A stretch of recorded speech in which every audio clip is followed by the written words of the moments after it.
보시면 교재 앞에도 악보가 있습니다. 12쪽에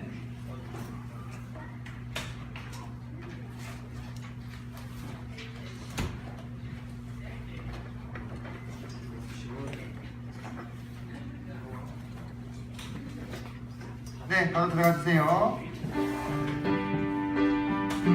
좀 더 빠르게.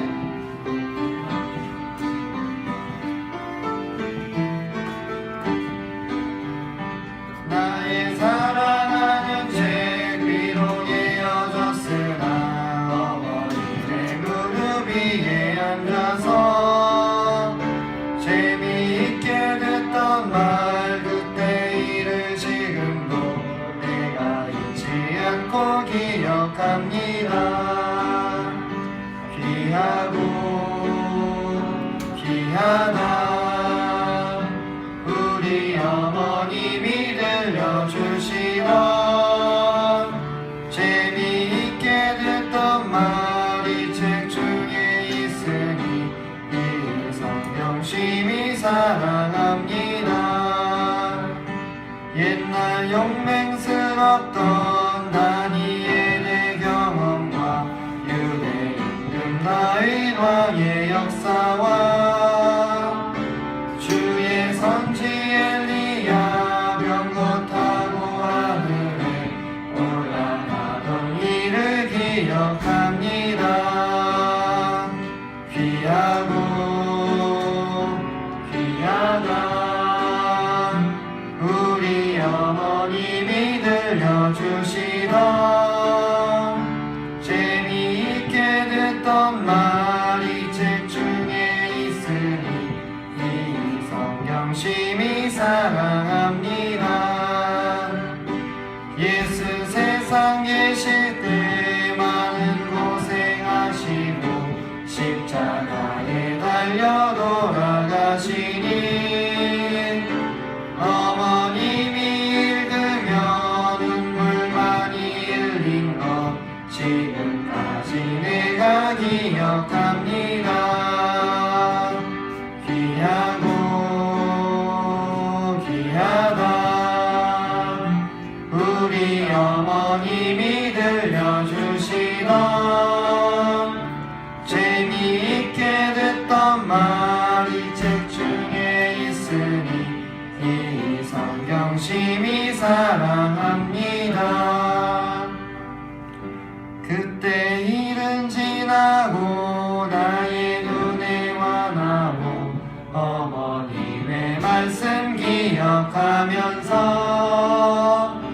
나도 시시때때로 성경 말씀 읽으며 주의 뜻을 따라 살려 합니다. 귀하고 귀하다 우리 어머님이 들려주시던 재미있게 듣던 말이 책 중에 있으니 이 성경 심히 사랑합니다. 네, 잠깐 기도하겠습니다. 아버지 하나님 감사합니다. 오늘도 저에게 하나님이 주신 이 사랑스러운 성경을 공부할 수 있는 시간을 허락하시고 우리가 이렇게 함께 모이게 하심을 감사드립니다. 오늘도 들려지는 말씀들을 통해서 하나님께서 저희 마음 가운데 말씀하여 주시기를 간절히 바랍니다. 하나님이 우리에게 선물로 주신 성경에 놀라운 지혜와 보물들이 우리 마음 가운데 쏟아지게 해주시기를 간절히 기도합니다. 마치는 시간까지 주님께 온전히 부탁을 드리며 예수님 이름으로 감사하며 기도했습니다. 아멘. 네, 안녕하세요. 안녕하세요. 네, 성경 개관 둘째 날이 시작이 됐습니다. 시작하기 전에 조금 죄송한 말씀을 드려야 될 것 같은데 아침에 제가 제본을 맡겼어요. 책이 부족해가지고. 근데 이 목사집 사장님이 방금 전화가 와가지고 컬러 토너가 다 떨어졌다고 오늘 못 주겠다고 내일 오전에 주시겠다고 합니다. 그래서 책이 없어요 지금. 네, 어제 참석하셨던 분들이 위너이지 않냐 하는 생각을 하는데 이렇게 서로 그 없으신 분들은 옆에 분과 같이 함께 보시고 이렇게 좀 이렇게 하셔야 될 것 같습니다. 오늘은 시간이 좀 이르기 때문에 지금 그 많은 분들이 참석을 지금 조금 늦게 하실 것 같은데 그래도 약속은 약속이죠, 그죠? 네, 약속은 약속입니다. 5시 반에 시작하기로 했기 때문에 그대로 진행을 하도록 하겠습니다. 자, 어제 우리가 들었던 그 내용 한번 살짝 떠올려 보도록 합시다. 자, 우리가 성경의 주제가 뭐냐, 성경의 목적이 뭐냐를 이렇게 따져봤을 때 뭐라고 했었죠? 하나님의 주권이 미치는 하나님의 나라를 통한 하나님의 영광, 그것이 성경 전체의 주제다, 이런 얘기 했습니다. 자, 그리고 성경은 무슨 이야기다? 왕의 이야기. 성경은 왕의 이야기다. 그래서 가장 중요한 그 질문이 뭐냐면 지금 누가 통치하고 있느냐, 지금 누가 주권자냐, 이것이 중요한 질문이라고 이야기를 했었습니다. 세 번째로 그 주권, 하나님께서 하나님의 나라를 다스릴 주권을 이어받을 가장 적임자, 적통, 제1계승권자가 누구라고 얘기했어요? 예수 그리스도. 그래서 이 예수 그리스도에 관하여 밝히고 있는 성경 본문들을 따라가는 것도 중요한 관점 중에 하나다, 이런 얘기했습니다. 그러면서 우리가 이번 성경 개관은 연대의 순으로 따라간다고 했죠. 그래서 우리가 16단계의 연대를 설정을 했죠. 그리고 그에 따라서 성경도 다 재배를 해봤습니다. 하루 만에 우리 어제 모세 오경까지 갔어요. 하루 만에 모세 오경까지 읽으실 수 있으세요? 네. 근데 이게 성경 개관은 그게 가능합니다. 네. 자, 한번 16자로 된 거 한번 외워볼까요? 네. 시작. 창종 모여 사왕포기 아바이로 소사교제. 네. 지금 어리둥절해 가시는 분들이 있는데 간단히 그래도 조금 복습을 조금이라도 해드려야 될 것 같습니다. 들고 쓰는 마이크 좀 준비 좀 해주세요. 우리가 이번에 시도가 있는 성경 개관이 연대적인 성서 기관이라고 제가 얘기를 했습니다. 자, 그래서 이 연대적인 성서 기관은 원래 그동안에 보통 성서 기관을 하면은 창세기부터 계시록까지 책 순서대로 이렇게 따라가거든요. 저희는 시간의 순서대로 66권을 재배치를 했습니다. 그리고 시대를 나누었는데 감사합니다. 자, 창, 조, 모, 여, 사, 왕, 호, 이, 아마 글씨 알아 먹으실 수 있겠어요?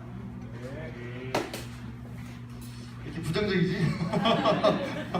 네, 이렇게 16단계로 나눴다고 했습니다. 그래서 창조시대, 족장시대, 모세시대, 여호수아시대, 사사시대, 왕정시대, 포로시대, 귀환시대, 여기까지가 구약. 8글자로 끝나요. 구약은 빠이빠이, 안녕하고, 헬로우, 신약, 조사교제, 바벨론, 바사, 헬라, 로마, 초림시대, 사도시대, 교회시대, 재림시대 해가지고 16자로 성경의 시대를 우리가 맥을 쫙 잡았죠. 그죠? 그래서 등뼈를 쫙 나열해놓고 거기다가 성경을 딱딱딱딱 시대에 맞춰서 붙여봤어요.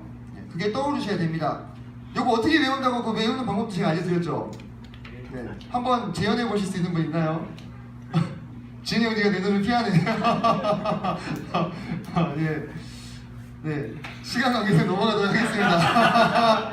저도 다시 하려고 하니까 왠지 연기가 안 나네요. 그죠? 네.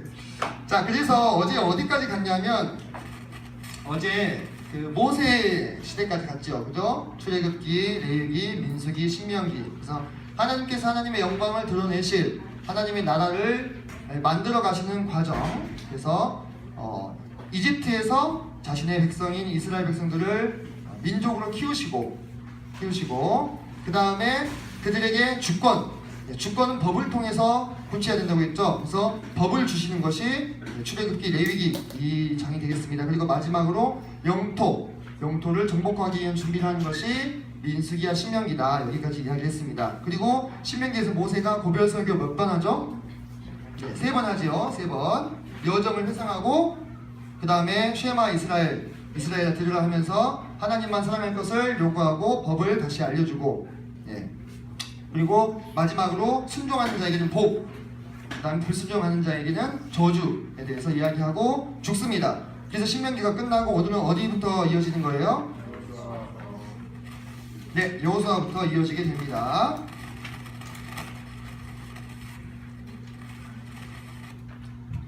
자, 우리가 여호수아도 쭉, 자 넘어가세요. 자, 원래 가나안 분배 지도 그리기 활동을 해야 되거든요. 근데 좀 더 오시면 하겠습니다.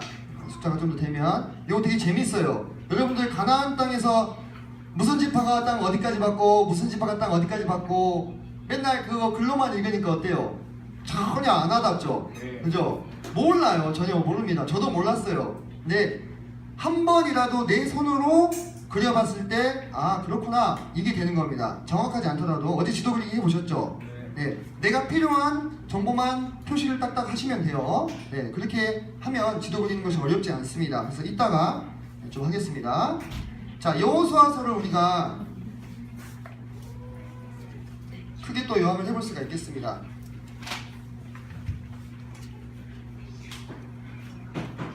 자, 여호수아서를 크게 우리가 구분을 해보면 먼저 중부를 정복하는 정복전쟁을 하게 되죠. 그죠? 그리고 나서 어디입니까? 네, 남북부를 정복하고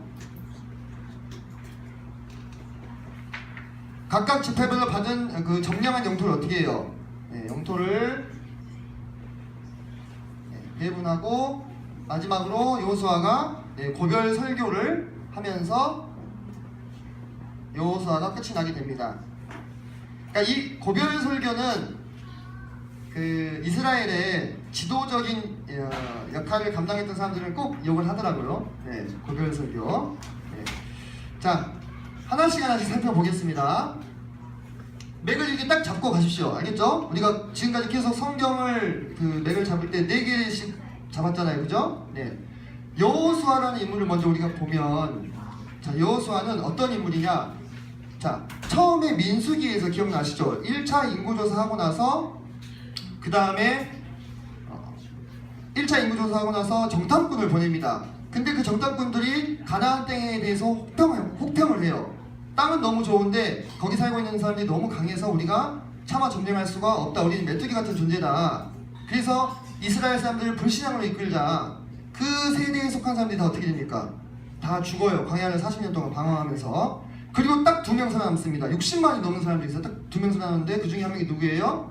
네, 여호수아가 살아남습니다. 그래서 이 여호수아는 이 전 세대에 실은 속한 인물이에요. 그죠? 네. 이 전 세대에 속했는데 이 세대, 다음 세대를 이끌고 있는 입장이 된 겁니다. 이 전 세대에 속해서 하나님께서 친히 10가지 재앙으로 애굽의 신들을 심판하시고 홍해를 가르는 그러한 기적을 어떻게 했어요? 다 친히 본 사람이에요. 다 그런 하나님의 살아계심을 친히 보고 시내산에서 그 산을 진동하시던 하나님을 보고 바로 그 전 세대의 영성과 하나님의 살아계심을 이 경험한 사람이 다음 세대를 이끌고 있는 겁니다. 그래서 이 구세대와 신세대를 어떻게 하고 있습니까? 잘 조화롭게 이어주고 있는 역할을 합니다. 그래서 우리가 여호수아서를 보면은 여호수아가 지도자로서 아주 큰 실수 없이 이스라엘을 무사히 가나안 땅에 안착시키는 것을 우리가 보게 됩니다. 기브온 사람들에게 한번 속긴 하지만 그래도 이 정도면 준수하죠. 자, 그래서 자, 여호수아가 요단강에서 이제 모압 평화에서 멈춰 있다가 이제 모세가 느보산에서 돌아가시고 요단강을 건너가기 위해서 이스라엘 백성들을 성별합니다. 그리고 나서 제사장들이 요단 강물을 밟았을 때 어떻게 됐어요? 강물이 다시 뒤로 물러가면서 길이 생깁니다. 그때는 보리를 거둘 때이기 때문에 물이 뚝까지 넘쳤다 이렇게 얘기가 나오고 있습니다. 물의 양이 아주 많을 때인데 이게 말라가지고 막 이렇게 발목까지 오는 그런 상황이 아니었고 그 물이 하나님의 주권적인 능력으로 뒤로 물러가는 거예요. 이때부터 다음 세대는 어떻게 되겠어요? 이것이 말로만 듣던 실은 이 전 세대는 홍해가 갈라지는 것도 봤는데 사이즈가 많이 줄어들긴 했죠. 강도 작은 것은 아니지만 그래도 그것만 봐도 어때? 하나님의 살아계심을 다음 세대가 느끼게 되는 거예요. 그때부터 여호수아는 마음이 기쁘면서도 또 그는 이 앞세대를 또 봤기 때문에 당연하게 생각하고 어쩌면 담대하게 나아갈 수도 있습니다. 여호수아가 리더로 세워지고 나서 하나님께서 그에게 담대함을 주시죠. 담대하게 두려워하지 말고 이 백성들 이끌고 들어가서 가나안 땅을 정복해라. 내가 너와 항상 함께하겠다. 이런 얘기를 하십니다. 자, 그리고 이 요단강을 건너가지고 길갈이라고 하는 곳에 진을 치는데 그 길갈에서 뭘 행하냐면 할례를 행합니다. 그리고 유월절을 지키죠. 그래서 항상 이런 패턴이 성경은 반복이 돼요. 우리가 어제도 계속해서 관찰해봤죠. 하나님의 영광을 이 땅에 드러내기 위한 도구로서 사용이 될 때에 그 도구는 어때야 됩니까? 반드시 거룩해야 돼요. 내가 거룩하니 너희도 거룩할지어다. 그렇게 말씀하시잖아요. 그래서 거룩하신 하나님의 영광이 이 땅에 드러나게 하는 통로로서 쓰이기 위해서 가장 먼저 겸비해야 될 것이 뭐냐? 작전회의를 하고 칼을 갈고 무기를 준비하고 이런 것이 아니라 뭐였어요? 할례를 행하고 그 다음에 유월절을 지킨 거예요. 이 할례를 행한다는 것이 어떤 의미인지 아시죠? 적지 한복판에서 이 포경수술 받아보셨죠? 네, 우리 영재님들은 이 할례를 행하는 그 시대에는 마취제도 없었어요. 그죠? 네. 적진 한복판에서 할례를 행한다고 하는 것은 이 적군들이 그때를 틈타가지고 공격을 하면 어떻게 되는 거예요? 다 죽는 거예요. 그죠? 누구만 의지해야 되는 상황이 되는 겁니까? 하나님만 의지해야 돼요. 이 할례 받은 사람들이 다 회복되기까지는 하나님의 전적인 보호하심을 받아야만 되는 상황입니다. 아니 요단강 건너가기 전에 그냥 모압 평야에서 깔끔하게 해결하고 오시지 왜 넘어온 상태에서 이걸 하라고 하셨을까? 의문이 들 수도 있죠. 하나님만 전적으로 의지하라고 하는 거예요. 우리가 그 모습들을 계속해서 보게 됩니다. 자, 그래서 중부 정복을 할 때 자, 요단강을 건너고 요단강 맞죠? 네, 그 다음에 어디를 정복합니까? 네, 여리고를 정복하고 그 다음에 네, 아이섬을 정복하는 게 중부 정복의 과정입니다. 자, 여리고를 정복하게 될 때 우리가 그 과정을 보면 어떻습니까? 인간적인 방법으로 가능한가요? 여리고는요, 세상에서 가장 오래된 도시 세 손가락 안에 드는 도시입니다. 제가 직접 가봤거든요. 저는 그 성벽을 올라가 봤어요. 근데 한참 올라가야 됩니다. 그 성벽은 이제 많이 무너지고 이렇게 흙에 덮여 있었음에도 불구하고 이제 그 밑으로 더 이렇게 발굴하면 더 나오겠죠, 그죠? 네, 견고한 성이에요. 네, 견고한 성. 그런데 그 성을 이 이스라엘 백성들이 물론 60만이나 되는 대군이기 때문에 인간적인 방법으로 어때요? 네, 밀어 붙일 수도 있습니다. 그러면 어떻습니까?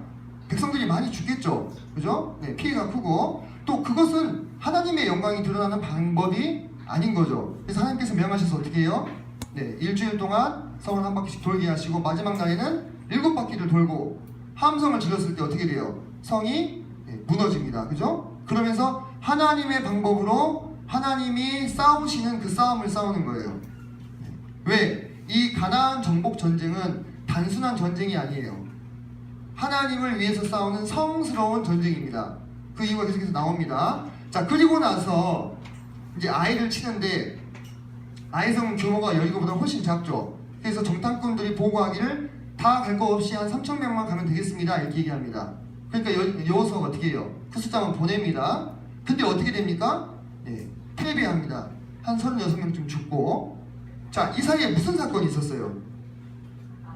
네, 아간의 범죄의 사건이 있습니다. 제가 어제 계속 말씀드렸죠. 사단은 반드시 어떻게 한다고요? 사단은 반드시 보복하는 자입니다. 하나님의 영광이 이 땅에 드러나게 됐을 때 그 하나님의 영광이 이 땅에 드러나게 한 그 도구를 어떻게 하는 거예요? 반드시 뒤에서 치는 거예요. 보복하고. 이스라엘이 얼마나 여리고를 점령하고 나서 영적으로 충만했겠습니까? 막 요단강이 갈라졌죠. 할례 받고 3일 동안 아무도 우리를 건드리지 않았고 여리고로 함성을 질렀더니 그 견고한 성읍들이 무너져 내리는 하나님의 역사를 이제 보면서 이 새로 일어난 세대가 하나님에 대한 열망으로 열정으로 충만해져 있는 이때에 누가 딱 찬물을 끼얹는 거예요? 사단이 찬물을 딱 끼얹는 거예요. 그래서 이 아간을 충동해가지고 하나님이 손대지 말라고 했던 여리고의 재물들을 어떻게 합니까? 싹 챙기잖아요. 참 이게 가슴 아픈 이야기입니다. 결국 아간과 그 가족들은 다 어때요? 다 죽게 되죠. 그래서 다시 하나님께서 그분의 영광을 위해 택하신 이스라엘이라는 도구를 어떻게 하셔요? 다시 깨끗하게 하시는 거예요. 거룩하게. 흠과 점이 없어야 돼. 왜? 이스라엘은요 지금 어떤 싸움을 싸우고 있냐면 이스라엘이란 나라를 건국하려는 싸움을 싸우는 게 아니에요.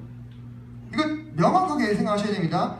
어제 우리가 모세오경을 통해서 계속 배웠죠. 하나님의 나라를 세우는 싸움을 싸우고 있어요. 그렇기 때문에 평상시 같으면 이게 단순한 정복 전쟁이라면 여리고의 재물들을 다 불태우는 것이 이게 유익이 있어요, 없어요? 없잖아요. 앞으로 거기에 미리 정착해서 살아야 되는데 다 그게 미천이 되지 않습니까? 근데 그걸 다 처리를 하는 거예요. 이 전쟁의 성격이 무엇인지도 우리에게 지금 알려주고 있는 것입니다. 그리고 나서는 이 아이성을 어때요? 죄송합니다. 가볍게 점령합니다. 그러니까 하나님은 문제가 없어요. 하나님은 문제가 없으신데 그 하나님의 손에 들려서 사용되고 있는 도구만 문제가 생길 뿐이에요. 도구만 하나님 앞에서 순전하게 부어지면 하나님은 불가능한 일들을 다 하실 수 있습니다. 이 세상에서. 근데 하나님은 하실 수 있음에도 도구가 부패하면 하나님이 그 도구를 쓰시지 않는 거예요. 쓰시지 못하는 거죠. 거룩하시기 때문에. 자, 그렇게 해서 이 중부를 깔끔하게 정리를 하고 남북부로 갔는데, 자, 남북부에서는 정복 전쟁에서 크게 두 가지 사건이 있습니다. 자, 기브온 전투 그리고 메론 물가 전투입니다. 네. 기브온 전투는 많이 들어보셨을 거예요, 그죠? 이 기브온 사람들이 어떻게 해요? 이스라엘 사람들을 속이잖아요, 그죠? 아주 먼 데서 온 것처럼 가장해가지고 우리가 화평을 맺자 했을 때 여호수아가 어떻게 합니까? 하나님에게 물어보지 않고 그냥 그 상황만 보고 판단해가지고 이 평화조약을 맺었는데 알고 보니까 그 다음에 우리가 점령할 지역이요. 네. 기가 막히죠. 그래서 백성들이 어때요? 지도자들을 원망합니다. 그죠? 그러니까 이 지도자로 세워졌다는 것이 참 이게 두려운 일이에요. 어떻게 보면은 하나하나도 참 조심을 해야만 하는 그런 상황에서 이 기브온에 대해서는 성경에서 뭐라고 표현하냐면 이 기브온은 왕도와 같은 곳이다. 수도와 같은 큰 성이다 이렇게 얘기합니다. 네. 그런 성인데 안 싸우고 그냥 쉽게 얘기하면 항복을 하는 거예요. 그러니까 이 가나안 땅의 남쪽에 있는 나라들이 그거에 대해서 아주 분하게 생각하고 서로 모여가지고 기브온을 칩니다. 그때 길갈에 머물고 있던 여호수아에게 급히 기브온에서 이 전령을 보내가지고 우리 구해주십시오 했을 때 밤새 달려와가지고 싸웁니다. 기브온에서 가나안 남쪽에 있는 그 지파들, 족속들하고 거기서 하나님께서 놀라운 이적을 행하시는데 아얄론 골짜기에서 어떻게 해요? 해와 달을 멈춰버려요. 그죠? 네, 여호수아가 이게 가능한가요? 믿어지십니까? 이건요, 이 현대과학의 이 관점을 봤을 때는 도저히 믿을 수가 없는 얘기예요. 근데 지금 이 일을 행하시고 있는 분이 누구예요? 네. 천지를 다 창조하신 하나님. 그 하나님이 우주의 별들의 운행, 우주의 어떤 물리적인 법칙을 어떻게 하고 있어요? 주관하고 계시는 거예요. 그래서 가능합니다. 그죠? 태양이 멈추면 시간이 멈춰야 될 것 같은데 계속 이스라엘 사람들 움직이면서 싸우잖아요. 그죠? 네. 그러면서 이 남부에 있는 이 가나안 족속들을 일거에 정리를 하게 되죠. 그래서 이런 이 초자연적인 이런 기적들은 이 싸움이 하나님께 속한 싸움이라는 것을 우리에게 어떻게 하는 거예요? 보여주고 있는 거예요. 그리고 이제 메론 물가 전투로 옮겨가는데, 자, 우리가 간단하게 이스라엘 지도, 가나안 지도를 그려보면 이렇게 그릴 수 있죠, 그죠? 여기서 이 요단강이죠. 여기서 건너와가지고 여기서 중부를 점령합니다. 이게 이 전략적으로도 아주 유용한 전술이에요. 이 가나안 땅이 어디를 끊어버린 거예요? 허리를 끊어버렸죠, 그죠? 허리를 서로 연합하지 못하도록. 그리고 남쪽을 치고 북쪽을 치는 거예요. 메론 물가 전투는 이렇게 북쪽에서 일어난 전투입니다. 네. 하솔왕 야빈이 이끄는 연합군, 그들은 뭘 가지고 있었냐면 병거를 가지고 있었어요. 병거는 오늘날 치면 뭐에 비유할 수 있냐? 전차예요, 전차. 탱크 직접 보셨죠? 우리 형제님들은 어떻습니까? 전 탱크만 있는 부대에 그 사단에 있었거든요. 탱크를 보면요, 야, 저런 거 있으면 진짜 나라 지킬만 하겠다 이런 생각이 들어요. 소총 하나 들고 있을 때는 이게 어떻게 나를 지키냐 이렇게 하다가 탱크는요 1km 밖에서도 엔진 소리가 들립니다. 두두두두두두. 근데 탱크는 안 보여요. 네. 엄청나게 무섭습니다. 탱크가 이렇게 달려오면은 무조건 도망가게 돼 있어요. 그런 탱크에 비유할 수 있는 병거가 있고 이스라엘은 주로 보병 중심의 부대였어요. 싸움은 누가 이길까요?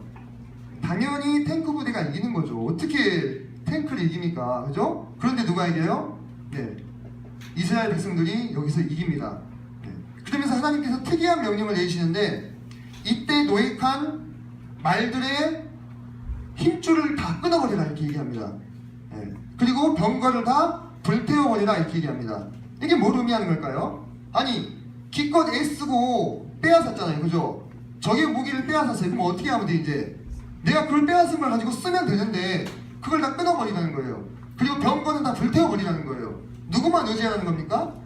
하나님만 의지하라. 하나님만 의지해서 이 싸움을 싸워라. 니네가 지금 계속 승승장구하고 있지. 니네가 잘 싸워서 이기는 게 아니야. 내가 너희들과 함께 있기 때문에 이기는 거야. 이 세상 나라가 의지하는 군사력, 정보력 이런 것으로 지금 싸움을 이기고 있는 게 아니라 하나님의 나라를 세우는 성전을 싸우고 있는 거야 너희들이. 그래서 이기는 거야. 착각하지 마. 이 얘기를 하고 있는 거예요. 네. 그래서 모든 노획했던 말들의 깃발고 힘줄을 끊어버리고 그건 말 못 달리잖아요. 못 쓰는 거죠. 그죠? 네. 그리고 그 다음에 병고도 다 불태워버리면서 가나안 북부도 정복을 마치게 됩니다. 딱 여기까지가 여호수아서의 딱 절반입니다. 정복전쟁을 일으키는, 정복전쟁을 완수하는 여기까지가 딱 12장 총 24장 중에서 정복을 마무리하는 거예요. 그리고 나서 이제 남은 절반은 영토를 나누어 갔습니다. 그리고 이 고별 설교에서 여호수아가 아주 감동적인 이야기를 하는데 한번 같이 찾아볼까요? 아마 성도님들도 잘 아실 겁니다. 자, 여호수아서 24장 15절을 한번 잠깐 보겠습니다.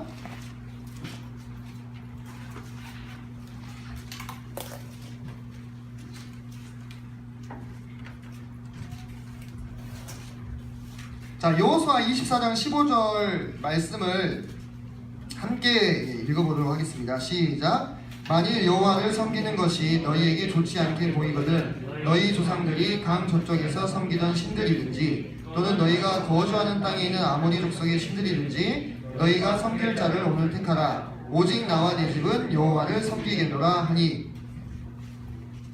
네, 여호수아가 고별 설교에서 우리에게 지금 던지고 있는 도전은 무엇이냐? 제가 어제도 계속 말씀드렸죠.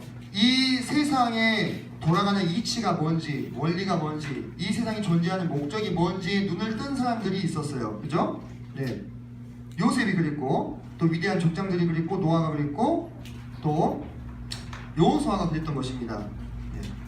하나님의 영광을 이 땅에 드러내는 것이 이 세상의 목적이요, 내 존재의 이유라는 것을 안 거예요. 그래서 너희가 이 가나안 땅에 있는 신이든지 뭐 애굽에 있는 신이든지 어떤 신이든지 섬길 자를 택해라. 오직 나와 내 집은 참 신이신 하나님만 섬기겠다. 이렇게 도전하고 있는 것입니다. 이에 대해서 이스라엘이 한 목소리로 화답합니다.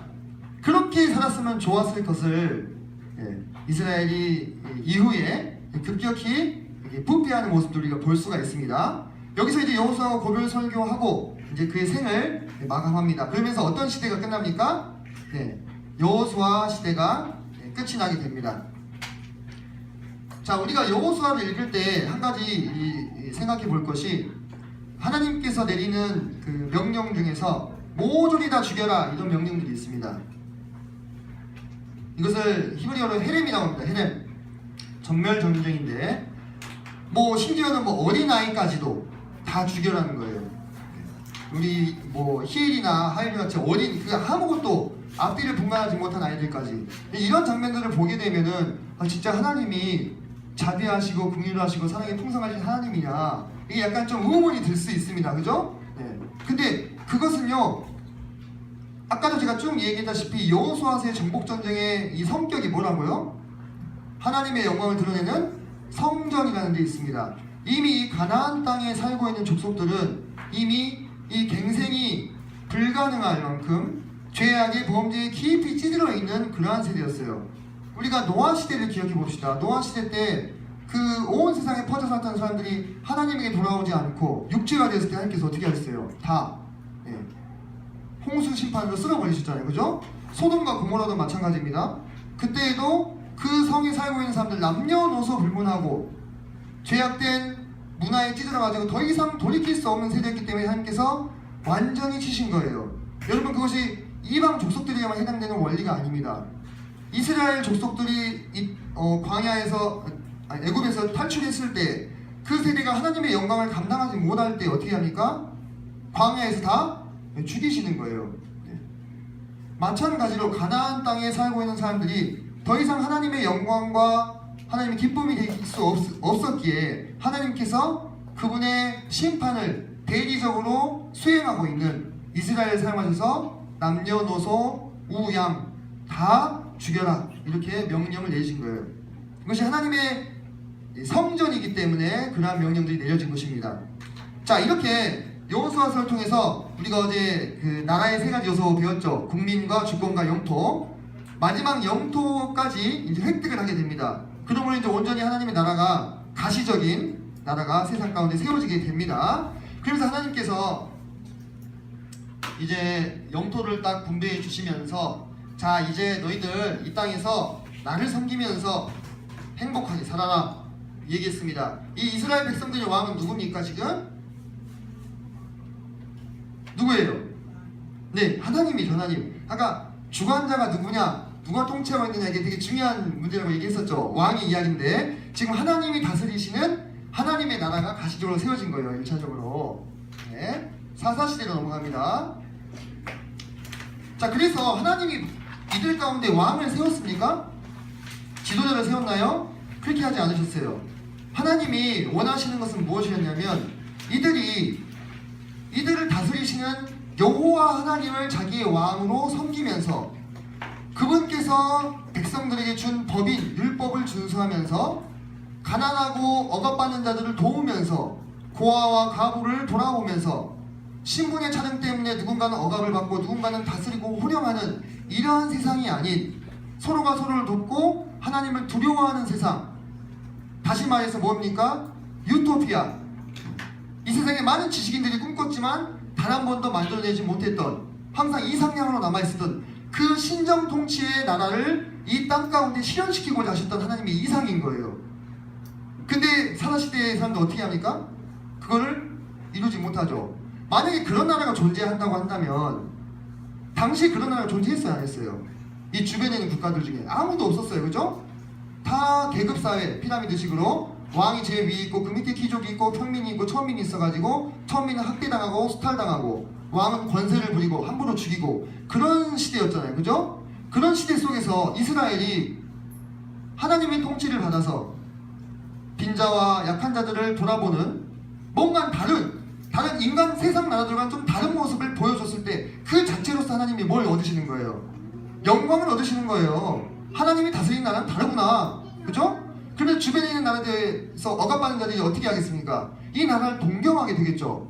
도대체 하나님은 누구신가? 저 나라에 가고 싶다. 그죠? 이런 어떤 과정으로 이어져 나가기를 하나님은 바라신 겁니다. 근데 어떻게 됐어요? 급속히 폐역한 족속이 되어버립니다. 이스라엘 사람들이. 네, 그러니까 여기서 또 뭐의 한계가 드러나는 거예요? 인간의 한계. 사람은 안 된다.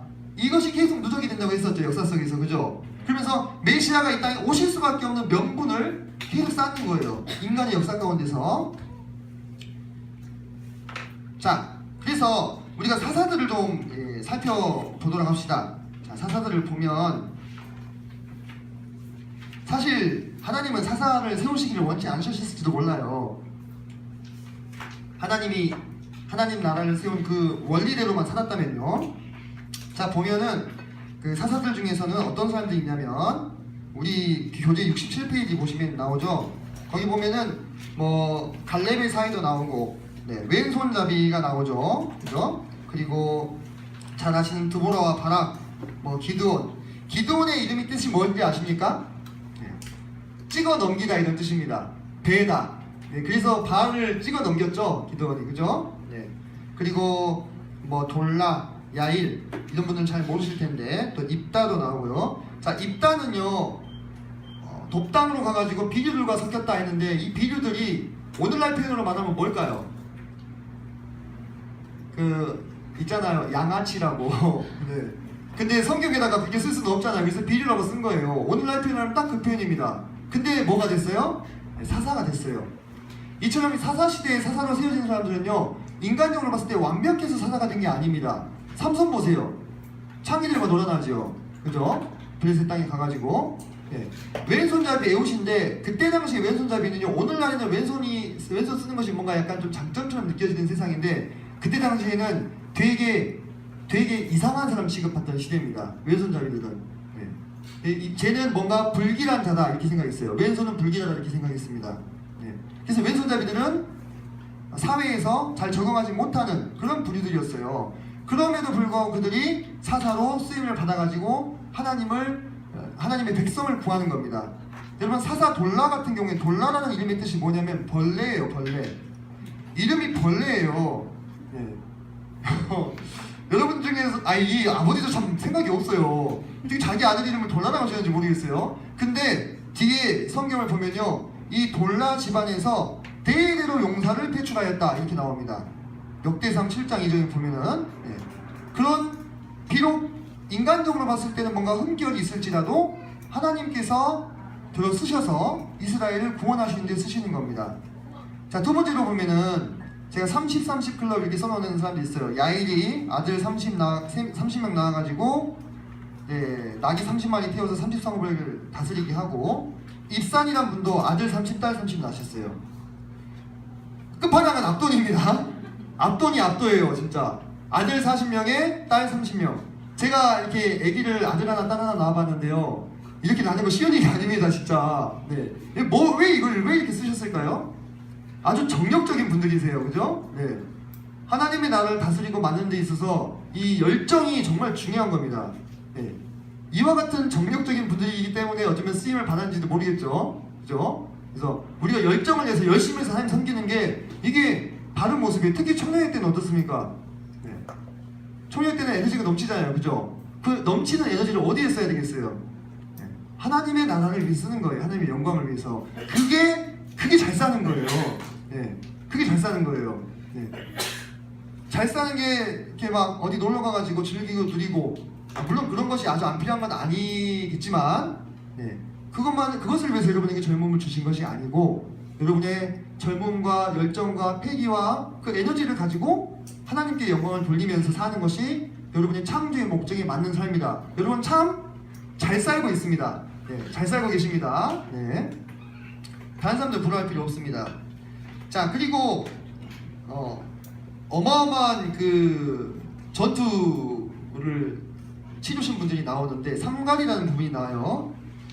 뭐로 600명을 죽였대요? 소 모는 막대기를 가지고 한 전투에서 600명을 죽여버립니다. 여러분, 칼을요 600번 휘두르라고 해도 하기 힘듭니다. 안 그래요? 그죠? 여러분들 야구방망이 600번 휘둘러 보셨어요? 아니요, 안 돼요. 근데 600명을 죽이는 건 더 힘든 겁니다. 그죠? 그걸 해내셨어요. 자기 힘으로 하는 것이 아니겠죠. 그리고 또 삼손은, 이 삼씨 집안들이 아주 장난이 아닙니다. 몇 명 죽여요, 한 전투에서. 1000명을 나귀 턱뼈로. 여러분, 소 모는 막대기나 나귀 턱뼈는 그냥 봤을 때 이게 무기로서 가치가 있어요? 가치가 없지요. 근데 중요한 거는 무기가 어떻느냐가 아니고 누구 손에 들리느냐가 중요한 거예요. 하나님 손이 들리면요, 연필도요 살인무기가 될 수 있는 거예요. 그죠? 예. 여러분들 똑같은 볼링공이어도 잘 치는 사람이 집었을 때와 내가 집었을 때가 차이가 좀 나죠. 경례경제. 그죠? 예. 도구가 문제가 아니고 누가 집느냐가 문제예요.